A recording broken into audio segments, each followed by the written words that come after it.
high-quality legal representation at competitive rates. Our senior partner, Bernardo Wusu, has over 29 years' experience as a lawyer in the UK. BWF solicitors provide independent and practical legal assistance for all kinds of family matters, such as childcare, contested and uncontested divorce, and injunctions for domestic violence. Our childcare and family team appreciate the issues facing you in this difficult time, which is why we offer confidential advice delivered in a sensitive manner. Our senior partner is an accredited member of the Law Society Family Law Accreditation Panel, which guarantees expert representation in all family and matrimonial cases. Are you seeking advice on immigration-related matters? At BWF Solicitors, our immigration team are experts in dealing with everything from general immigration to complex immigration work permits, arranging student visas, as well as entry clearance visas, family visas, and appeals. Our senior partner is an accredited member of the Law Society Immigration Accreditation Panel, which guarantees expert representation. Our office is open from 9:30 a.m. to 6 p.m. Monday to Friday, and on Saturdays by appointment only from 10 a.m. to 4 p.m. We are located at 4th floor Anna House, 214 to 218 Tottenham High Road, London, N15 4NP, just a short walk from Seven Sisters Underground. Our senior partner, Bernardo Wusu, is also a qualified barrister and a member of the Ghana Bar Association. He has acted as an expert in court cases involving aspects of Ghanaian law. He has also advised local authorities, the official solicitor's office, and other solicitors on the intricacies of Ghanaian law, and is a regular contributor on the radio and TV on matters concerning Ghanaian law.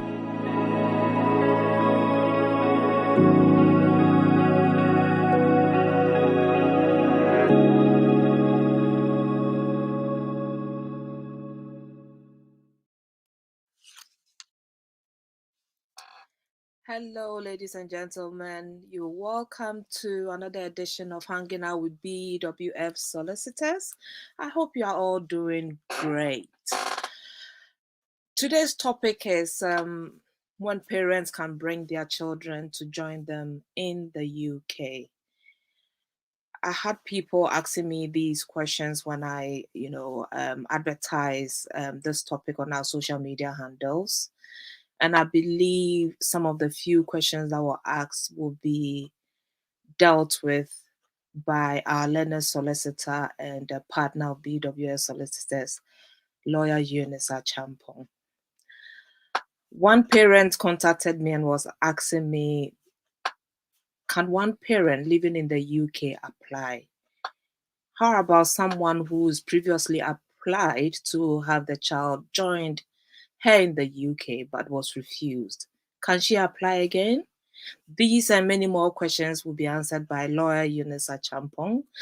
You can contribute to this program by sending in your questions on our Facebook and YouTube handles at BWF Solicitors. You can also listen to us live at BWF Radio. If you prefer to call us live on this program, you can do so by calling me on 0744 8619711. The number again is 0744 8619711. I'm also happy to get all your WhatsApp messages, and these will be passed on to lawyer Eunice Achampon. Lawyer Eunice, you are welcome. How are you doing? I'm good, thank you. And how are you? Yes, I'm great. Always looking forward to Saturday's legal education program. Oh, that's good. And how's your week been? My week has been, it's been great, even though slightly busy, but Yeah. it's okay. Yeah, I'm okay. The family Thank have, you, thank you, and I'm thank also looking forward to today's program as usual. you. But I know you solicitors are always busy, whether it's Christmas, New Year, summertime. You guys are always busy. Of course, every good solicitor is always busy, and it's because of our people and the people that we seek to help and support that we keep ourselves busy. So it's always good to be busy with whatever we have doing as well. Yeah, yes.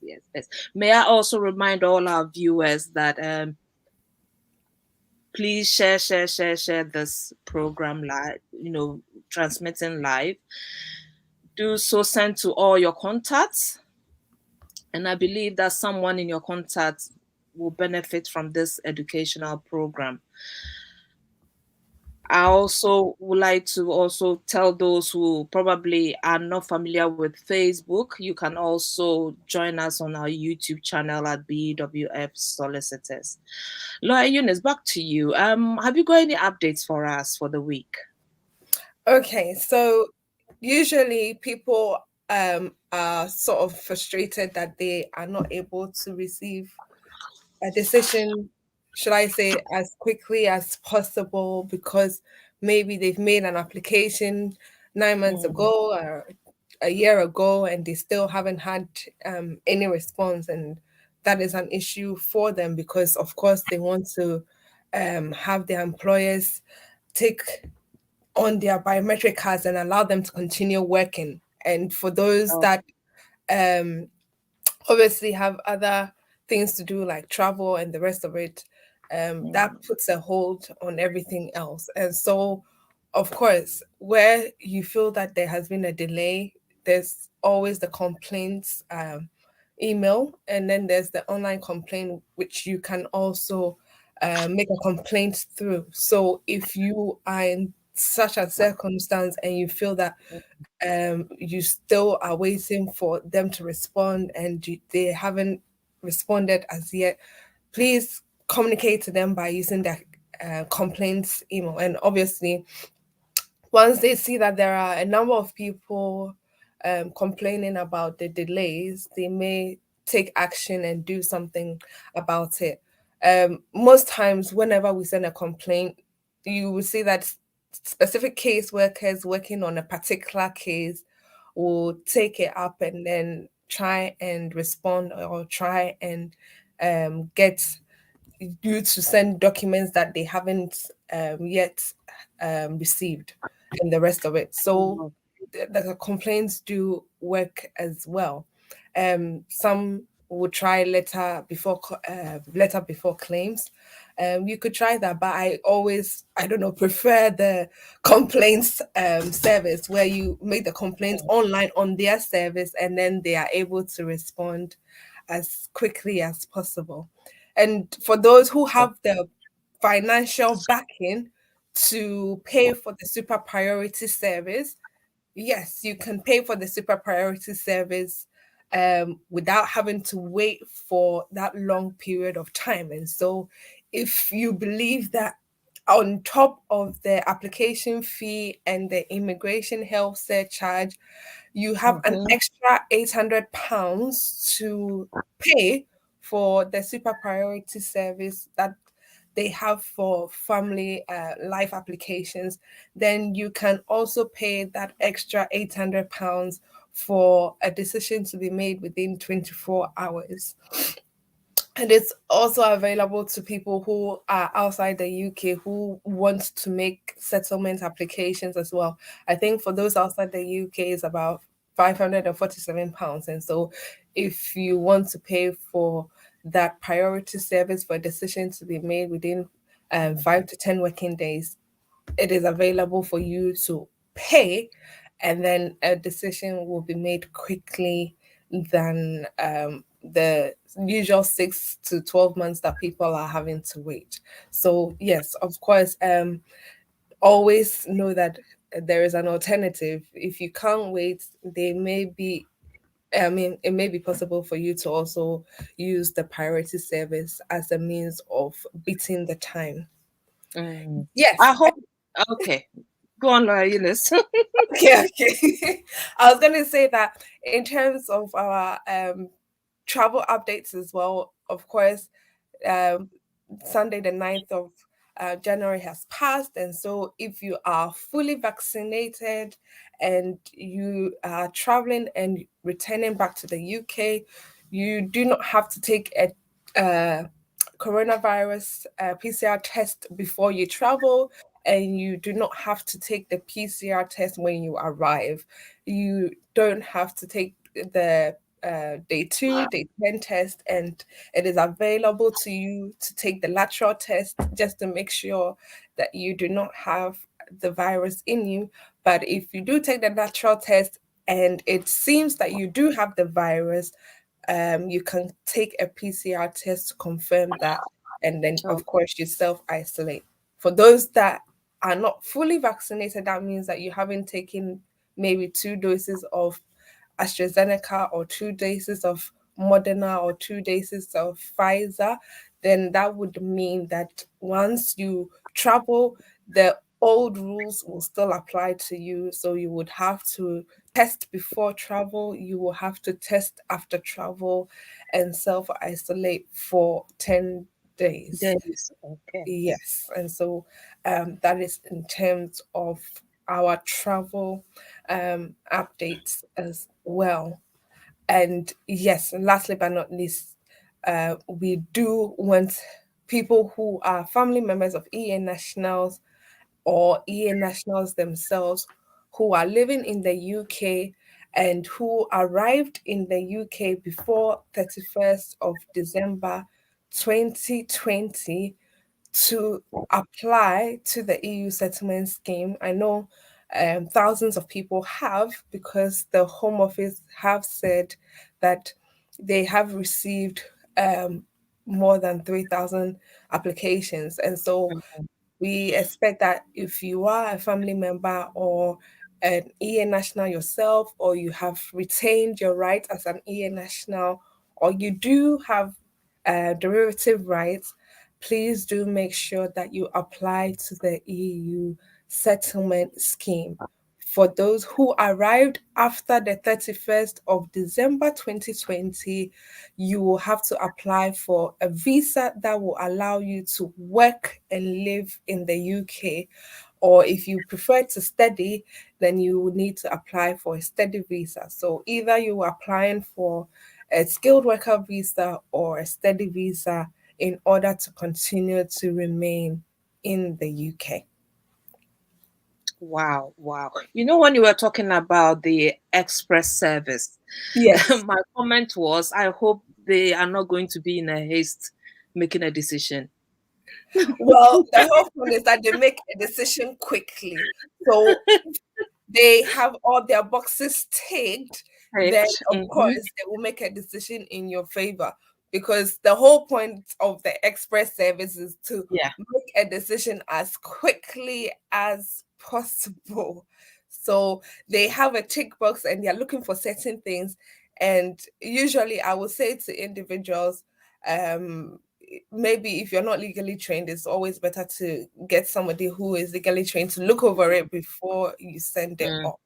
mm, Yes. mm, mm.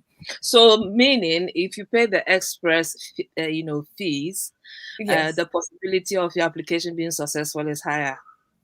It doesn't necessarily mean that. It just means that if you want a decision quickly, you get one. So it could be a refusal, it could be Visa, uh, oh dear. a grant. Oh, paying that all that money, £800 for a family. Yes. And so Oh, it's always, like mm, I said, it's always good to go to somebody who is legally trained so that they mm, look mm. over it Make and then sure that yes, yes, yes, yes, you take all the yes, boxes.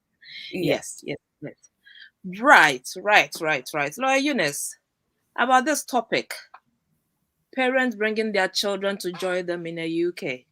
Yes. Why this topic? So sometimes I know that there are families who have children back home, and Mm-hmm. most people think that maybe I've come and I haven't gone to see my children in such a long time, Right? and I'm now probably getting my 2.5 years leave to remain. Okay. Do I have to wait till I get indefinite leave to remain before I go and bring the children? And their children are also growing. What then do Mm, I do if they pass 18? And so some of the questions that some parents do ask me are these questions. mm, And of mm, course, mm, I always say that you don't have to necessarily wait till you have indefinite leave to remain, or you don't have to wait till you've gone to see them before you can apply for them to join you. So if you have been granted 2.5 years because of your child here in the UK, then Right. of course, why not apply for them to join you as soon as possible? Mm, So, mm, mm. yes, that is, should I say, the main reason why I decided to do this topic today. Great, great. Ladies and gentlemen, if you just joined us, this is hanging out with BWF solicitors. Today, Laura Eunice is going to talk about parents who want their children to join them in the UK. If you want to send in all your questions, you can do that on our, BWF Facebook page, YouTube, and all social media handles. We've also introduced BWF radio um, portal as well. BWF Solicitor specializes in immigration and nationality, Ghana law and practice, dispute resolution, just to mention a few. So it's not only immigration that they specialize in. If you have any, problems or issues regarding the other specialities of BWF solicitors, do not hesitate and contact BWF solicitor. Laura Eunice will leave her contact details after the show. Laura Eunice, Hi. yes, yes, yes. Right. Laura Eunice, who is a child under the immigration rules?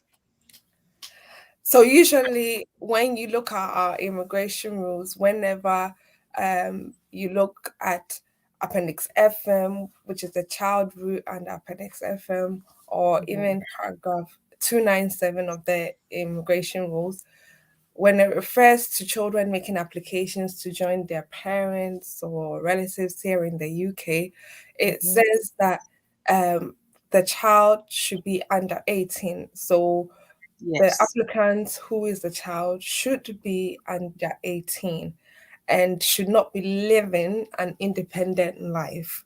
And so, what they mean is that, of course, this child who is under the age of 18, even Yeah. though in our culture they would say that once the child is still living at home, that child is still a child regardless of their age. Mm. It is very specific within our immigration rules. And No. so it has to be a child who is under the age of 18 and is not leading an independent life. As you know, we live in a country where at the age of 16, a child can make the decision to go and get married with their parents' consent. And so if that child is married and has a family of their own, they will not be considered a child for the purposes of the immigration rule. So Mm. maybe they are Mm. 17, they've married, they've got a child or they've got children, they will not be considered as children. But if they are under the age of 18 and they are not living an independent life and are still dependent on their parents, then they are still children under Okay. our immigration rules. Okay. All right. So, what about if it's just one parent living in the UK? Can he So, or she apply, or should it be both parents doing the application together? application.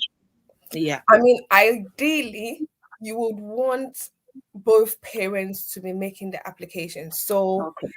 let's say that the parents who are making the application both have leave to remain in the UK. So, what they have is 2.5 years. They want to go and bring a child or they want to bring their children to the UK. If they both have leave to remain and they are making the application for Mm. this child to join them, then the child route under Appendix FM allows this. So if one parent is making the application and the other parent is the parent of the child they want to bring, Yep. they can still bring the child. Or even if Okay. one parent has indefinite leave to remain and the other parent has leave to remain, they can still bring this child over. That's ideally Wow. the Mm. presumption. Mm. But if both parents, let's say one is here in the UK and then the other one is in Ghana, and you are saying that you in the UK are the parent who is taking care of this child. So, under our immigration rules, specifically under Appendix FM, you are saying that you have sole responsibility for this child. And Yeah. so the other parent has abandoned their role, or the other parent is not capable of taking on that responsibility. So you Yeah. are the only one who is taking on the responsibility, and therefore you have evidence to provide to show that you are the sole parent of this child. Then, of course, you can provide that evidence and show that you are the sole parent who looks after this child. If you are saying that maybe the other parent has passed away and therefore you are the only parent now who can Mm, take care of this child, then of course you can also provide evidence that the other parent has passed away and you mm, are now the only parent who is able to take care of this child.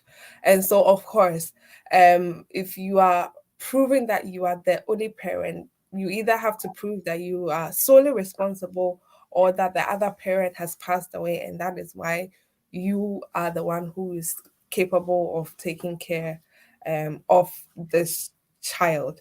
Otherwise, both parents can make the application. And then specifically under appendix, not even under appendix 7, but under our paragraph 297, when it comes to who else can make the application, it's not just um, towards parents, but it mm. also includes relatives as well. So, relative could be your nephew, your niece, grandchild. It could be any person that is related to the sponsor here in the UK. And you Okay. have to show that the person that you are bringing, they have nobody else to care for them. And so their parents may have passed away, they don't have anyone else, and therefore, because of the serious and compelling circumstances, you are the only other person who can care for this child, and you have made care arrangements, um, plans, arrangements to take care of this child and to care for this child here in the UK.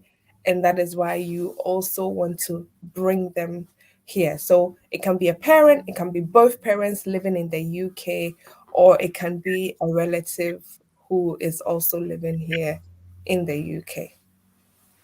Laura Eunice, can someone who is not biologically related to the child invite the child over to So live with more here in the UK? So, of course, you can say that you are not biologically related to the child. So, under Mm, our immigration rules, you have those that have been adopted, you yeah. have those that have come through surrogacy, you have all those different, should I say, um, categories of people who can bring a child over. And Okay. so, it is not just specific to those that are biologically related to the Mm, child. And so thank mm. goodness that we have immigration rules that are also specific to all those areas as well. So it Okay. doesn't have to be somebody Okay. who is only biologically related to the child. Okay. All right. Laura Eunice, what are the documents required for such an application? What documents are needed for a successful application? Okay, so in terms of making an application, it depends on the circumstance. First Okay. of all, if I am saying that I am a parent who lives in the UK, and let's say I have sole responsibility for this child, and the other parent has maybe abandoned this child or is no longer able to take on that role as a parent who is able to care for this child, then I should be able to provide evidence to say that because I am the sole parent, then um, there is no other parent who is able enough to take care of this child. And so that Mm. would include something like uh, a letter from the school. So the child's school know that you are the parent who is looking after this child, or you will have communications with them in terms of the child's progress. So they do termly reports and things like that. If you are the one paying the school fees, usually they will give receipts either in your name, or they will send you evidence via email. Um, if, for instance, the child is not well, the child is ill, and there's a clinic close by, they know that Mr. Asumisi is the one that is paying for the bills for this child's medication or treatment or Mm. whatever it is. If the child is also attending, because now they do have extracurricular activities, not just in Ghana, but in other countries as well for children. So if the child does attend extracurricular activities, they can provide letters to that effect as well, to say that we know that Mr. Sumisi is paying for this extracurricular activities that this child is taking on. And also, if the child is a child who is being, should I say, looked after by a family member or a relative, and Mhm.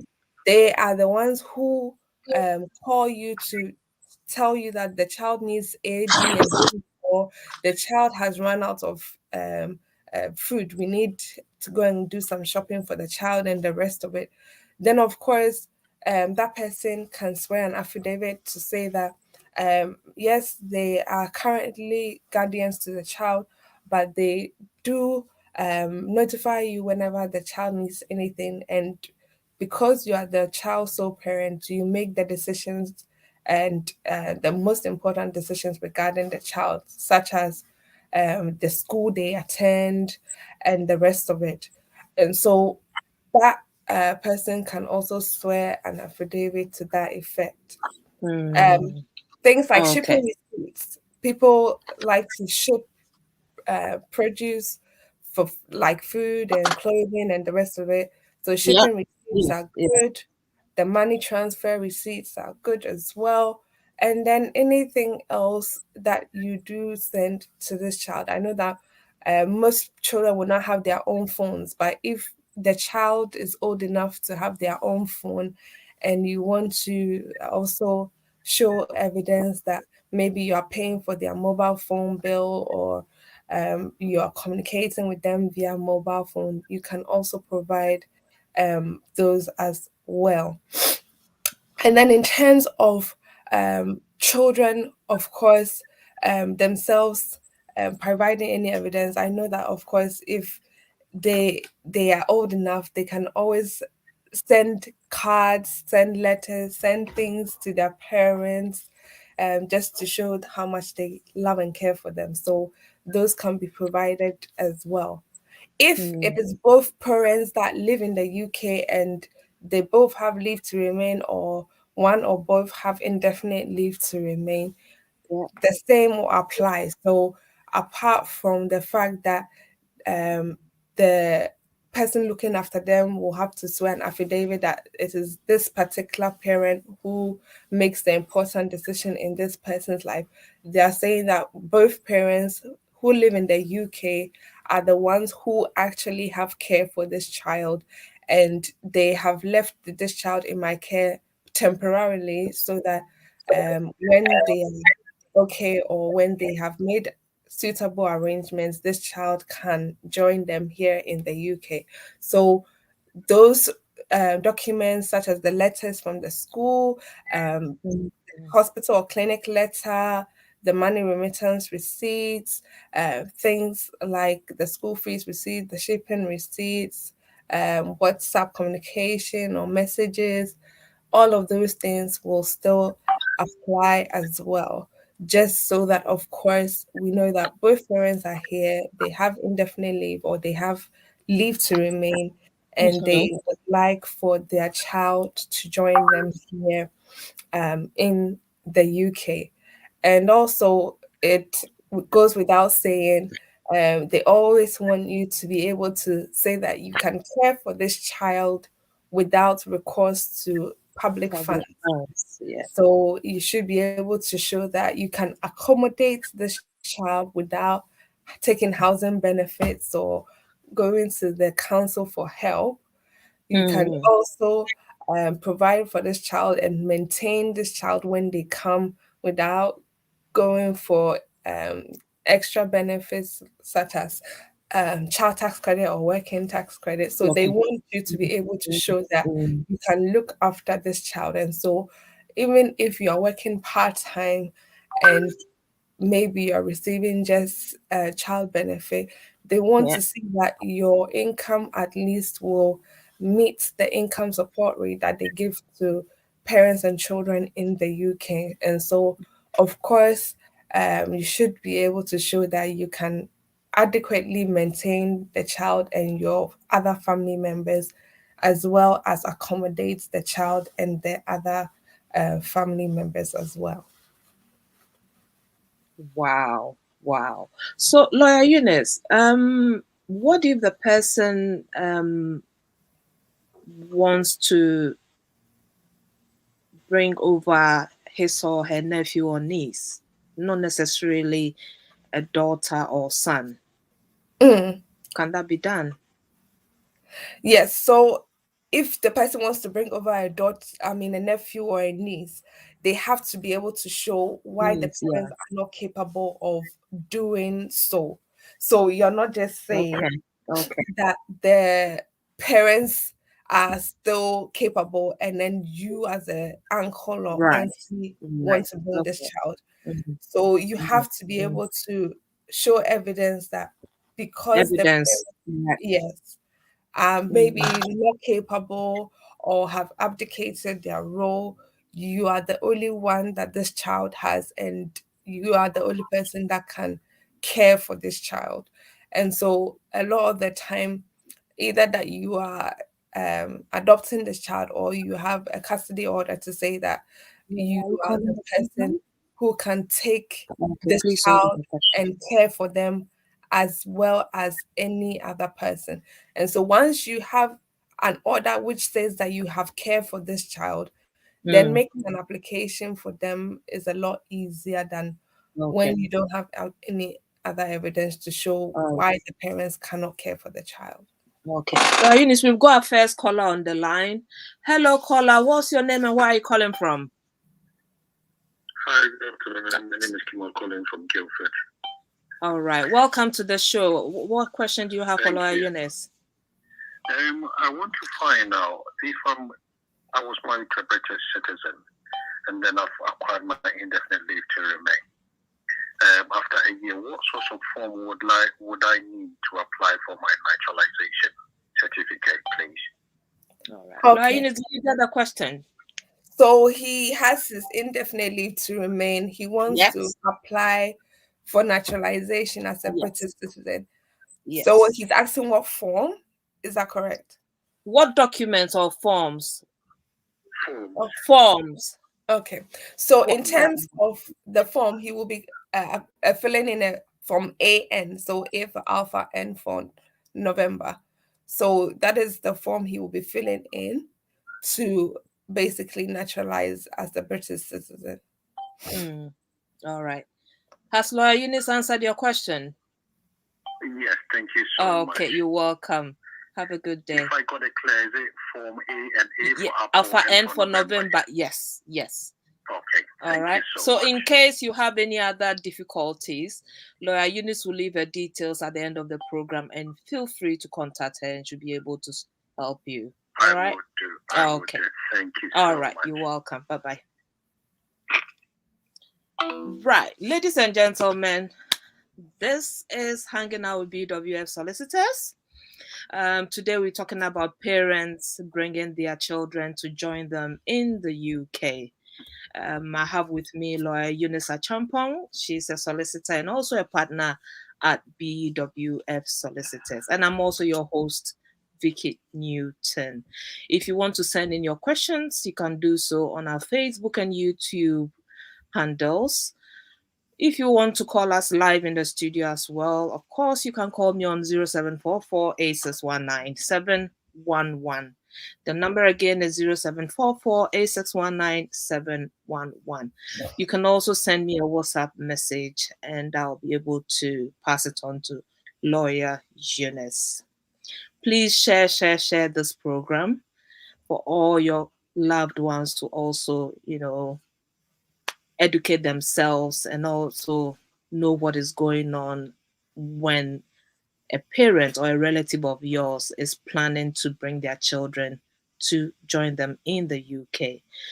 Lawyer Eunice, I've got Kwame, who says I was granted my first leave to remain last year.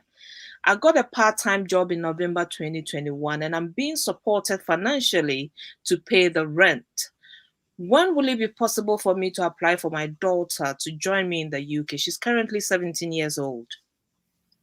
Okay, so this is a typical situation where somebody has now got their leave to remain and the time is passing for them to make this application. Yeah, So they're yeah. thinking, I need to make this application as soon as possible for my daughter to join me here in the UK. Mhm. Of course, they can make the application, and under Appendix FM, the rules allow for a parent to be able to bring their child over. They don't say where the other parent is. It would have been great to know whether the other parent was here in the UK or outside of the UK. But if it is the case that the other parent is here in the UK and they also have leave to remain, then Mhm. they both will be making the application for the child to join them. Okay. And so they will produce their IDs, which is their passports and their um, leave to remain BRP cards. So Mm. copies of those will be needed, and the birth certificate to show that they are related to this child. And then, of course, evidence that they are taking care of this child. So the money remittance, the messages that they send, school letters, clinic letters, shipping receipts, and the rest of it. If the other parent is someone who has abdicated their role or someone who is not capable of looking after this child and therefore, let's say they've abandoned this child, then Mm-hmm. they need evidence to show that they are no longer in the child's life. And most Okay. schools, when you register the child, they will have the persons that registered the child or um, who is the parent they usually communicate with. Yes. Yeah. So Yeah. they'll have that on their database. And so you could always ask the school to confirm the details of the parents they have on their records before they even confirm that they know you in the UK as Mm. the parent who is always paying for the child's school fees and checking on their progress. So school letters can help in that.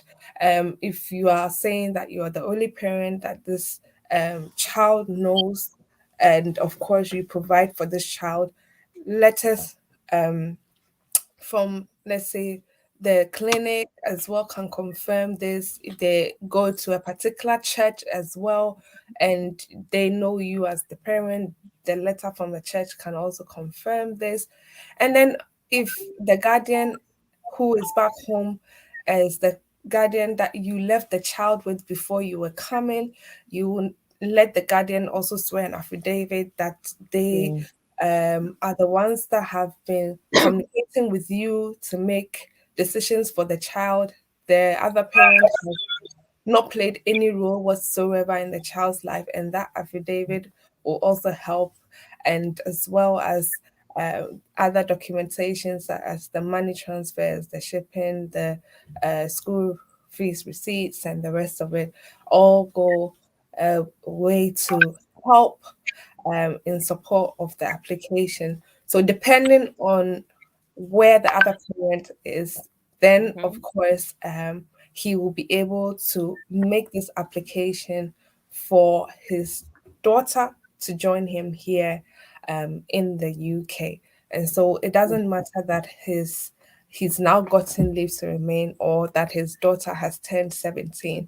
As long as his daughter is not living an independent life, I would say he can make the application for her to join him as soon as possible. Okay. All right. I've got Bayla who sent in his question saying two of my children are back home. One is about 10 years old and the other is 15 years old. They are both from separate mothers. I've not seen the younger one since she was born, and her mother recently passed away. I have been taking care of them and now have contact with the younger child's school. I'm now a British citizen. Can I bring both children to live with my wife and I in the UK? Okay, so he's saying that the first child he takes care of, the second Yeah. child he hasn't really seen this child before, and Yeah. so he's now gotten contact with the school and is trying to um, take care of this child as much as possible. Of course, if the second child's other parent has now passed away, and so he is now taking steps to obviously take a role in this child's life, then he can provide evidence of the death certificate to show that the child's mother has passed away. But also, Mm-hmm. he also has to prove that this child is his child. So he says he has a wife here in the UK.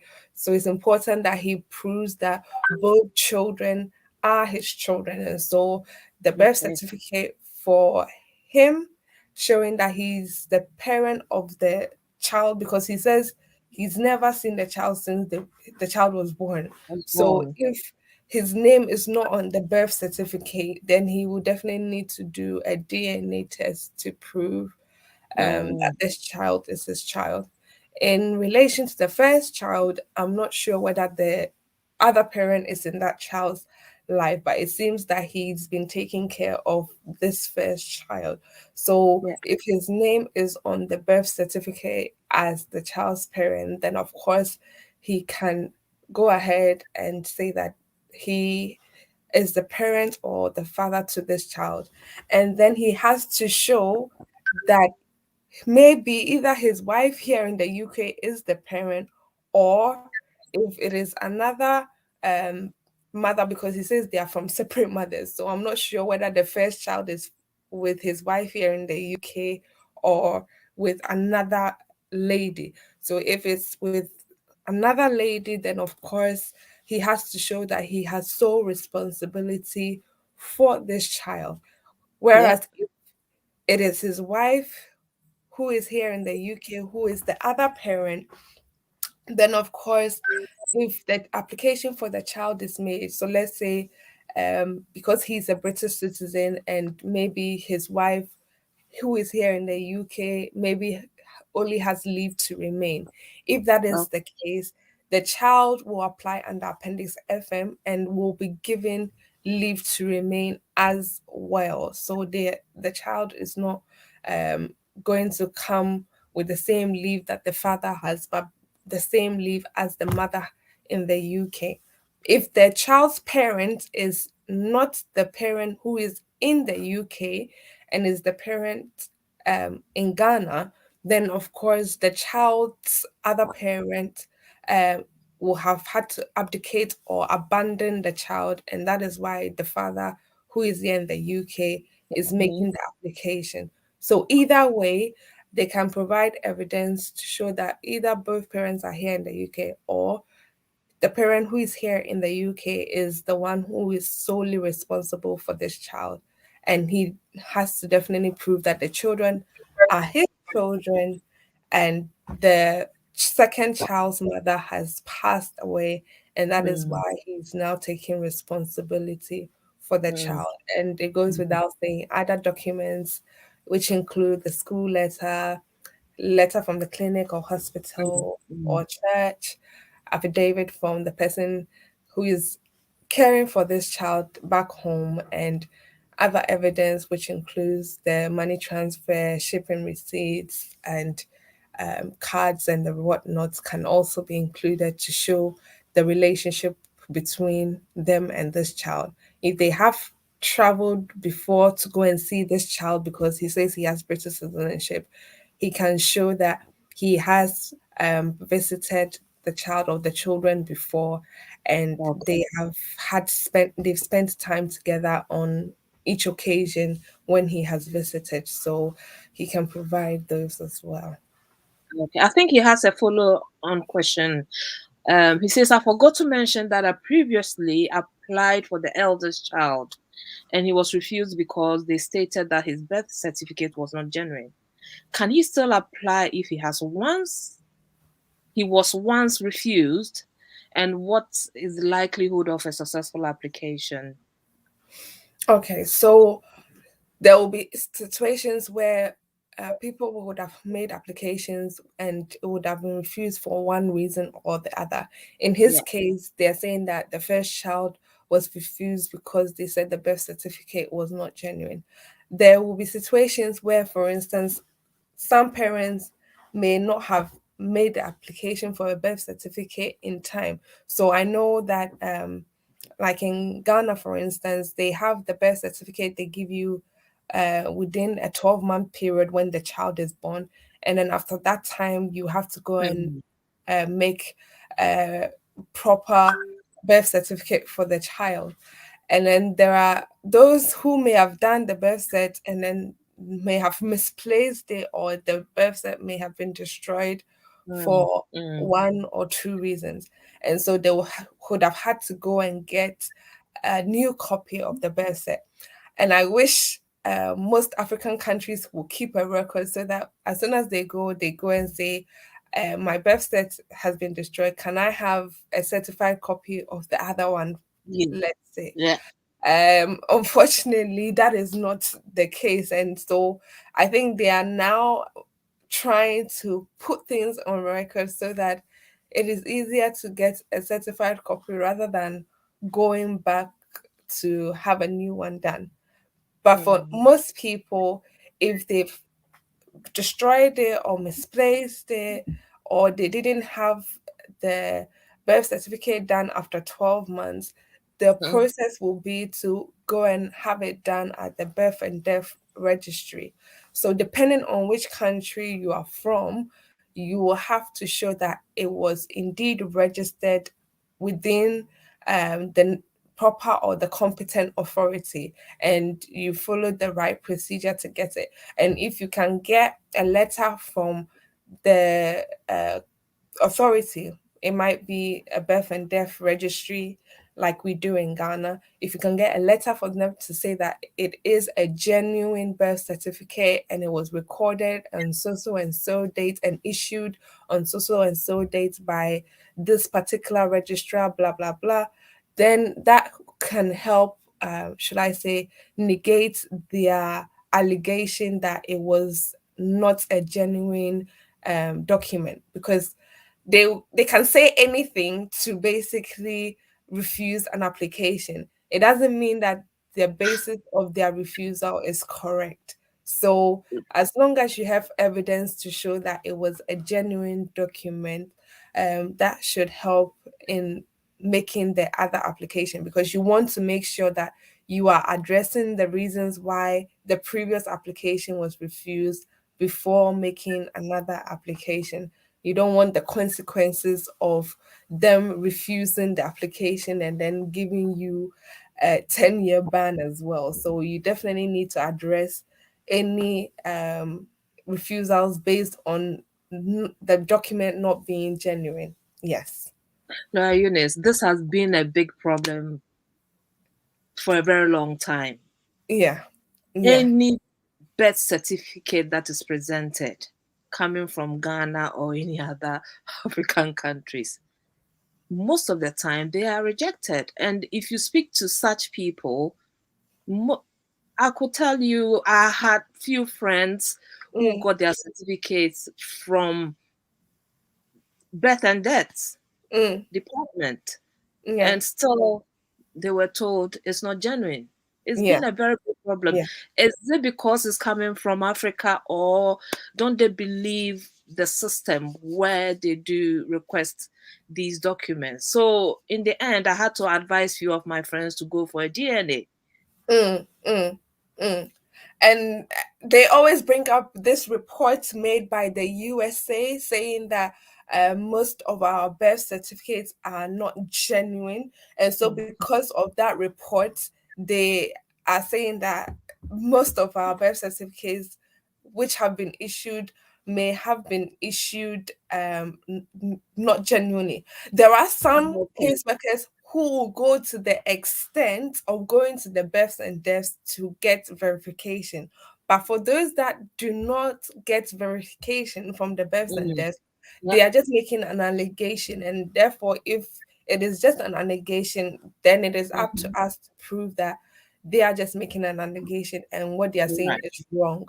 And so it's Mm. always good to go back to the authority or to that birth and death department to say that, well, they're saying this is not genuine. So can you please inform them that it is as genuine as can be by Mm. stating when it was registered, who registered it, and that it took or it went along the right process before it was issued. And so it's always good to have that sort of letter coming from the right authority so that they can look at that and say that every verification check has been made to say that the birth certificate that was issued is a Mm. genuine document. Yeah. But in your experience, I think you totally agree with me. You've been having such problems Oh with a lot of yes, we yes applications with we the do. Yes, birth yes, certificates from yes, Ghana. Right. yes, Okay. yes. Okay. We do And get. currently, do you think there has been an improvement, Well, or it's still the same because problem? there's always that case, and that is why Okay. we usually tell clients to have a DNA test taken. So, Exactly.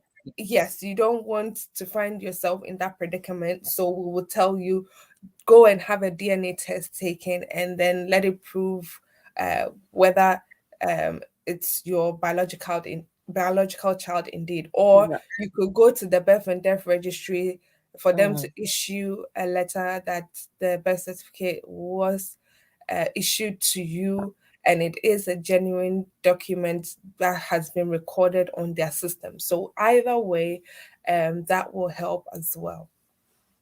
Okay. All right. Ladies and gentlemen, hi. The discussion is getting more interesting. Please send in your questions. If you've just joined us, this is hanging out with BWF Solicitors, our Saturday legal education program. Today we're talking about parents who want to bring their children to join them in the UK. And with me is lawyer Eunice Champong, partner and also a solicitor at BWF Solicitors. And I'm also your host, Vicky Newton. Send in your questions. If you want to call us, you can do so on 0744 8619711. The number again is 0744 8619711. You can also send me a WhatsApp message with all your questions. You can do so on Facebook, YouTube, and all our social media handles. We are also transmitting live at BW Radio. Lawyer Eunice, I think Yeah. at the moment I've exhausted all the questions I have for this topic. Okay. So if you wouldn't mind rounding up and also leaving your contact details for anyone who would like to contact you after the program. I think there's one question from KK, and Okay. yes, um it says can you bring your child if you are on disability allowance or Mm. if you are unemployed? Oh, that's a So good one. yes, that's a very good one. So, of course, if you are a parent who is not working and you're on disability allowance, of course, um, it says in our immigration rules, those that are receiving certain types of benefits Okay. in the appendix FM. So I don't know what leave she has, whether she's um, settled or That's it. Okay. she's got I don't know whether she's got leave to remain. Either way, when you look specifically at the maintenance requirement, it doesn't Mhm. make mention of any of these disability allowance or benefits or public funds. All it says is that they should be able to maintain them. If it were a spouse, I know with the spousal financial requirement, they make mention of the public funds which are, should I say, exempted. So those public funds that are received by sponsors here in the UK will make the applicant exempt from meeting the financial requirement. But in the children's case, there is nothing like an exemption in terms of the financial requirement. So all it says is that they should be able to maintain the child who is coming over. And so in her case, if she's receiving disability allowance and is not working, they can look at savings. They can look at assets that she has, which she can use to provide for this child. If she is not having any income whatsoever apart from the disability allowance, then it's very difficult for her to prove that she's going to be Okay. able to maintain this child if this Mm. child were to come over. So Okay. I know that she is in that precarious situation where she cannot work because, of course, she would only be receiving disability allowance for that reason. But unfortunately, if she doesn't have any other income or if she doesn't have savings or other assets that she can rely on to maintain this child, then it will be very difficult to say that she will be able to maintain this child if Okay. this child comes over. Mm. Mm. Great, great, great. I think let me take this opportunity. All right, because of time. Okay, Laura Eunice, if you could quickly summarize everything and leave your, or do you have any questions from your end? So someone's asking very quickly, any update on Zambrano? So um I'll just make this one quick. So very, very quickly, I know they're referring to the case of Akinsenya, which is Yeah. currently with the Court of Appeal, and people want to know, has a decision been made? Can we now make an application as Zambrano carers? Not as yet. So the decision has not yet come out from the Court of Appeal. So we're still waiting for that to happen. And trust me, um, as soon as it does come out, we will mention this and we will keep mentioning this so that viewers and listeners can also take that into consideration. So we will give you an update once the case has been decided. So please, we will do that. We will not let it go without being said. So, in terms of our discussion today, we've just had a discussion about parents who are here in the UK, either with leave to remain or indefinite leave to remain, um, applying for their children to join them from outside the UK. And if you believe that you are a parent who has sole responsibility or a parent who is now taking responsibility for the child because the other parent has passed away, or that both parents are here in the UK and you are both capable of looking after the child or children, you can apply for the child to join you as long as the child is under the age of 18 and is not living an independent life. It doesn't have to be the blood child of you who is the sponsor. It can also be a relative as well, as long as you can show that there are serious and compelling circumstances which mean that this child has nobody else apart from you.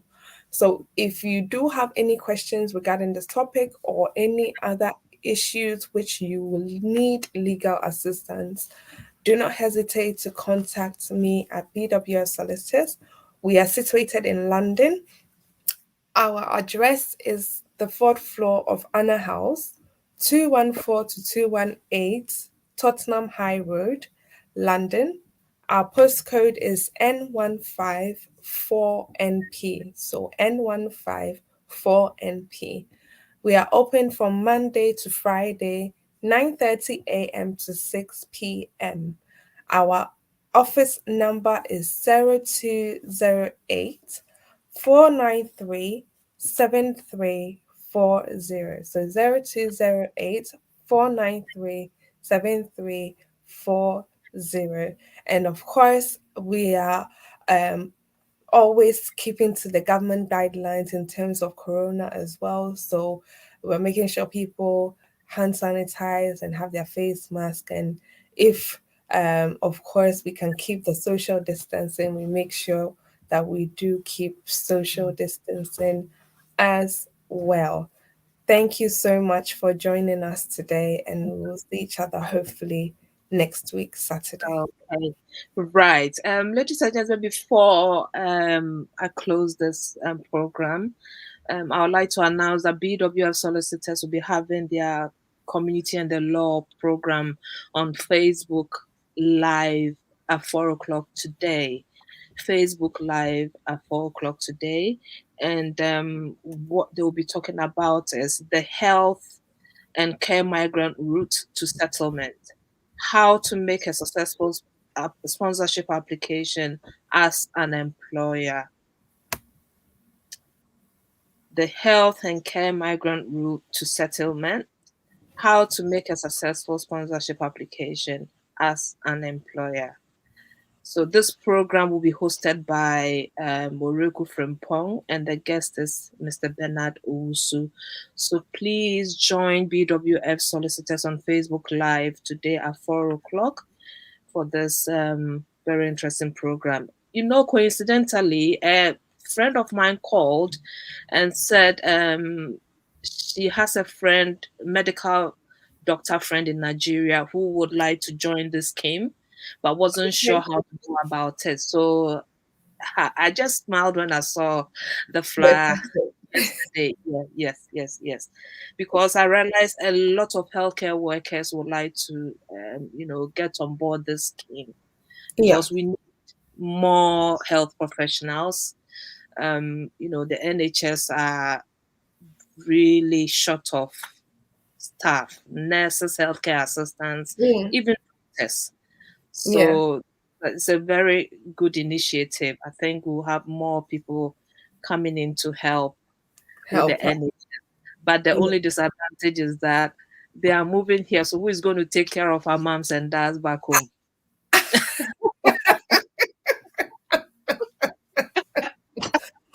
That has always been on my mind, to tell you the truth.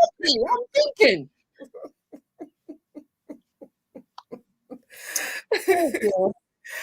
So we need to pray that we will have those that will stay behind and also make our services as great as we have over here as well. I think the issue is attractive packages for them. Yes. It has always been. Yes. We want them to stay. So let's pray that we will have good systems in place. All right. On that wonderful note, we would like to say goodbye to all of you. I hope you enjoy the program. If you joined us at the latter part of this show, we have a recorded version on Facebook and YouTube, so you can go back and watch everything from the beginning. If there's anything you need, advice on, Lawyer Eunice, left her contact details at the end of this program. You can contact her and she'll be able to give you all the guidance and support that you need. So until we meet again, same time next week, take care of yourself, observe the government guidelines on this COVID and Omicron, variant. We want you alive. Always use your face and nose masks, sanitize regularly, and observe your social distancing. And hopefully we'll see you same time Saturday. Take care. God bless. Based in London, we are a dynamic award-winning firm specializing in a range of legal services, including family law, matrimonial law, immigration, dispute resolution, Ghanaian customary and family law. At BWF, our solicitors are pleased to offer high-quality legal representation at competitive rates. Our senior partner, Bernardo Wusu, has over 29 years' experience as a lawyer in the UK. BWF solicitors provide independent and practical legal assistance for all kinds of family matters, such as childcare, contested and uncontested divorce, and injunctions for domestic violence. Our childcare and family team appreciate the issues facing you in this difficult time, which is why we offer confidential advice delivered in a sensitive manner. Our senior partner is an accredited member of the Law Society Family Law Accreditation Panel, which guarantees expert representation in all family and matrimonial cases. Are you seeking advice on immigration-related matters? At BWF Solicitors, our immigration team are experts in dealing with everything from general immigration to complex immigration work permits, arranging student visas, as well as entry clearance visas, family visas, and appeals. Our senior partner is an accredited member of the Law Society Immigration Accreditation Panel, which guarantees expert representation. Our office is open from 9:30 a.m. to 6 p.m. Monday to Friday, and on Saturdays by appointment.